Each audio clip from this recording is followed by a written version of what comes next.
Breaking news असां share कंदासीं। वगण मां PS 17 ते PP सिंध जे सदर निसार खोड़े ऐं अज़ीज़ जतोई जा नामज़दगी कागज़ मंज़ूर थी विया। अहम ख़बर आहे अवां सां शेयर कंदासीं। आम चूंडुनि लाइ जमा करायल नामज़दगी कागज़नि जी छॾछाड़ जो अमल जारी आहे। PS 17 ते PP सिंध जे सदर निसार खोड़े ऐं अज़ीज़ जतोई जा नामज़दगी कागज़ मंज़ूर थी विया। अवां सां ख़बर शेयर कंदासीं।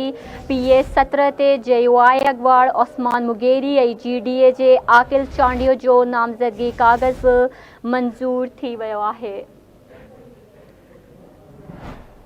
ब्रेकिंग न्यूज़ असां शेयर कयूं पिया। आम चूंडुनि जे लाइ जमा करायल नामज़दगी कागज़नि जे छॾछाड़ जो अमल जारी आहे। वगण जे PS 17 ते PP सिंध जे सदर निसार अहमद खोड़े ऐं अज़ीज़ जतोई जा नामज़दगी कागज़ मंज़ूर थी विया। PS 17 ते JUI अगवाण उस्मान मुगेरी ऐं GDA जे आकिल चांडिये जा नामज़दगी कागज़ बि मंज़ूर थी विया आहिनि।